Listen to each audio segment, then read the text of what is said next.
میں نے تو ایسے مشاہدہ کی، ایک عیسائی مسلمان ہوا، جوان تھا بالکل، کوئی موت کا چانس نہیں تھا اس کا.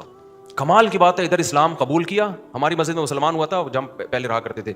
اسلام قبول کیا رمضان میں، اسی وقت سے روزہ شروع کر دیا. اچانک بخار آیا اور ایک ہفتے کے اندر اندر ڈیتھ ہو گئی. اب دیکھو 24-25 سال کا ینگ لڑکا تھا، ساری زندگی عیسائیت میں گزری، لیکن اسلام قبول کیا. اور لیکن ایسا ڈٹ گیا تھا نا اسلام پہ، وہ جب اسلام قبول کیا نا پورا خاندان نے اس کا بائیکاٹ کیا. اس نے کہا بھائی میں اب اسلام کو نہیں چھوڑوں گا. اللہ کی قدرت، کیونکہ اللہ کو پتا تھا یہ مرنے والا ہے نا، تو اللہ نے کیسے جنت کا سامان کیا اس کے لیے. تو بیمار ہو گیا ہاسپٹل میں، بخار بہت شدید تھا اس کا. تو اس نے وصیت کی کہ بھائی میں مسلمان ہو چکا ہوں، میں اگر اس بیماری میں مر گیا تو مجھے عیسائیوں کے قبرستان میں دفن کرنے کی اجازت نہیں ہے، مجھے مسلمانوں کے طریقے سے غسل کفن دیا جائے گا اور مسلمانوں کے قبرستان میں دفن کیا. اس کے شکر ہے رشتہ داروں نے موت کے بعد اس چیز کا خیال کیا. یہاں ایک ہندو ہمارے ہاتھ پہ مسلمان ہوا، اس بیچارے کو ہر وقت فکر تھی کہ میرے بوڑھے ماں باپ مسلمان ہو جائیں. بہت زیادہ بے روزگاری سے جو ہے نا وہ دو چار ہوا، بڑے مسائل ہو گئے. اللہ نے اس کو ایسا جذبہ دیا، اس کو فکر کی میرے ماں باپ کیا ہو جائیں. وہ سننا نہیں چاہتے تھے اس کی بات، اس کو گھر سے نکالنے کی دھمکیاں. اس کے ابا کو ہو گیا فالج، بہت بوڑھے تھے، فالج ہو گیا اور بالآخر بیمار ہوتے ہوتے ڈاکٹروں نے کیا کر دیا جواب. پھر اس نے ابا کو نا کسی طرح سمجھایا. اللہ نے اس کے ابا کو کچھ دل میں نرمی پیدا کی.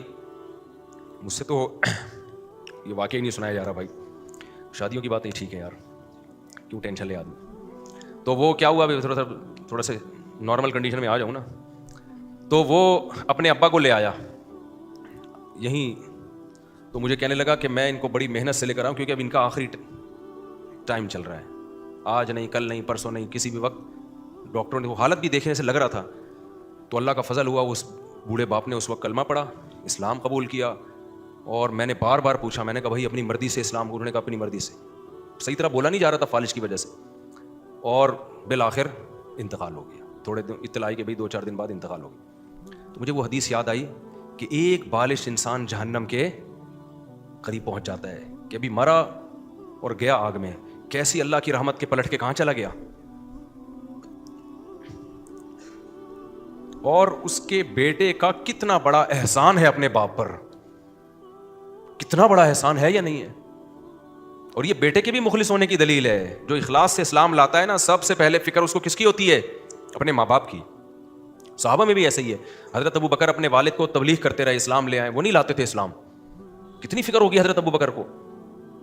پھر جب مکہ فتح ہوا ہے نا، تو حضرت ابو قحافہ جو ابو بکر کے والد تھے، بہت بوڑھے ہو گئے تھے، بالکل سفید داڑھی، ان کو لے کر آئے اور نبی صلی اللہ علیہ وسلم کے ہاتھ پہ کلمہ پڑھایا. کیسی تسلی ہوئی ہوگی نا ابو بکر کو کہ بھائی اللہ نے میرے لیے دعا کا دروازہ کھول دیا ہے. کافر ماں باپ کے لیے تو موت کے بعد دعا ہی نہیں کر سکتے آپ.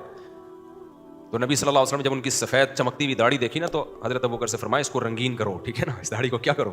اس لیے داڑھی میں خضاب لگانا افضل ہے. البتہ کالا خضاب جائز نہیں ہے. براؤن یا لائٹ براؤن یہ لگا سکتے ہیں جو دیکھنے سے براؤن بھی لگے. ایسا نہ ہو کہ ایسا براؤن ہو کہ دیکھنے میں دھک کالا ہی لگ رہا، وہ بھی کالا ہی ہوتا ہے. خیر تو اس لیے دعویٰ کرنے کی کسی کو اجازت نہیں ہے بھائی. کوئی غیر مسلم ہے آج کافر ہے، کل کیا ہو سکتا ہے مسلمان. اور کوئی مسلم ہے آج مسلم ہے، کل کیا ہو سکتا ہے کافر ہو سکتا ہے. نبی نے فرمایا، حدیث میں آتا ہے فتنوں کا دور ہوگا نا، انسان صبح مسلمان ہوگا شام کو کافر ہوگا، ایسے حالات آئیں گے. تو اس لیے بھائی کوئی کسی پہ، ہم سب انسان ہے بھائی. اچھا